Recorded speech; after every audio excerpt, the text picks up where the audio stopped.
Good day, everybody. My name is Kevin Hogan. I'm the author of The Psychology of Persuasion, How to Persuade Others to Your Way of Thinking, 20 other books that have been translated now into 41 languages all around the world. Today, the missing link. The missing link is why we gather intelligence. If you think about The Psychology of Persuasion for a second, that book that I wrote 18 years ago, you'll know that there is a big piece of that book that nobody else ever talks about, and that's gathering intelligence about the person that you're going to meet. Now, when I wrote the book, there was no Facebook, there was no Twitter, there was no LinkedIn. Today we have Twitter, Facebook, and LinkedIn. Today we have opportunities to go online, just Google a person, Google their company. We find out everything that's going on about the company, that person, what's interesting to them, what's going on in their life. We find out everything about them instantly. Some of those things are potential threads of identification between me and you. Some of those things we would never want to talk about in a conversation. Some of them, however, are unique and unusual. And why is it important that it might be unique and unusual?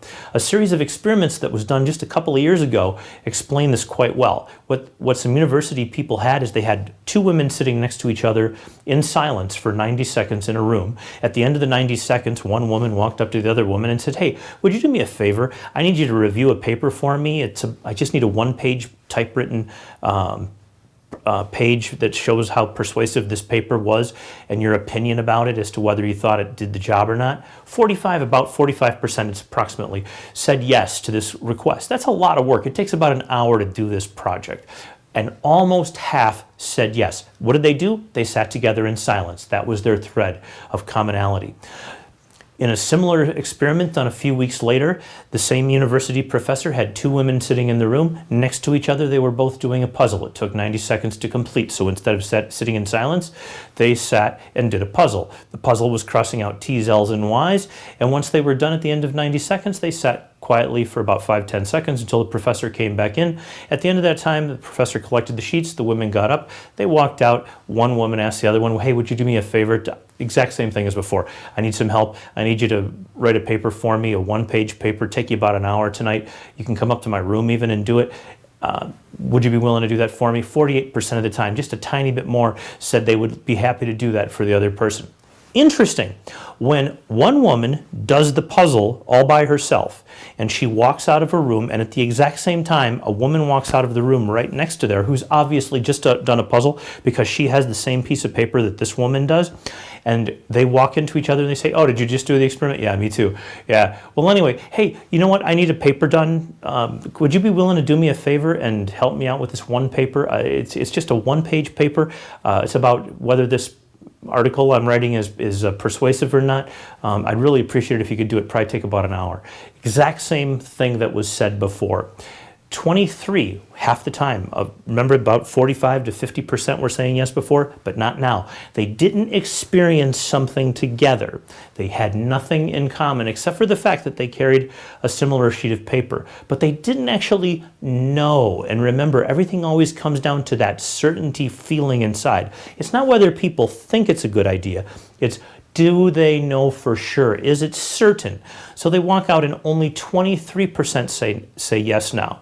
Now, when they did this experiment, though, about a year later at a different school, and they had the two women with, once again, just doing a puzzle, and the professor walks in and says, "Hey, you guys are both Leos."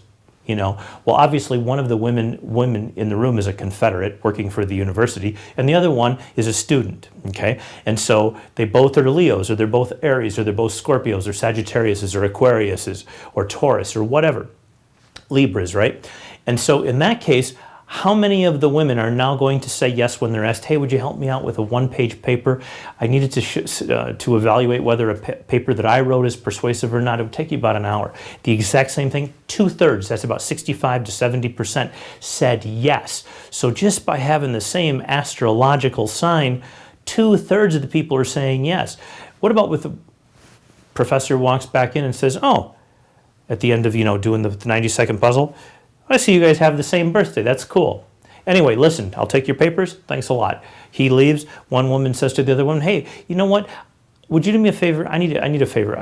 Would you be willing to write a paper for me, a one-page paper tonight? It'd take you about an hour.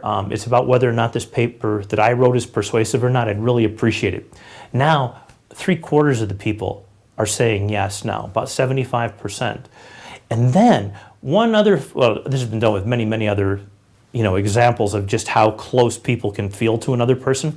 But the one that turned out to be the closest was professor walked in, and before the test, they had the women fingerprinted. Okay, right? And so this doesn't happen in very many offices around the world where you can do this. But so they fingerprinted the women. At the end, after the puzzle is done and all that kind of stuff, the professor walks back in and says, "Hey, it's really interesting. You guys have the same rare fingerprint. Only like 2% of people on the whole planet share this. It's pretty cool." So anyway, just thought you'd like to know, hey, you guys have a great day. Thanks for participating. Take care. Have a good day. And off he goes. And now when woman A asks woman B if she'll help with the paper, takes about an hour, blah, blah. 83, that's what? 6 out of 7, that's almost everybody, said yes. So the more rare the thread that's held between two people, the more likely that person is to want to do something that's an unreasonable request. Can you imagine what would happen if you asked for somebody to do a reasonable request instead of an unreasonable request? You'd be approaching 100%, I would imagine. Okay, guys, I will see you here next time.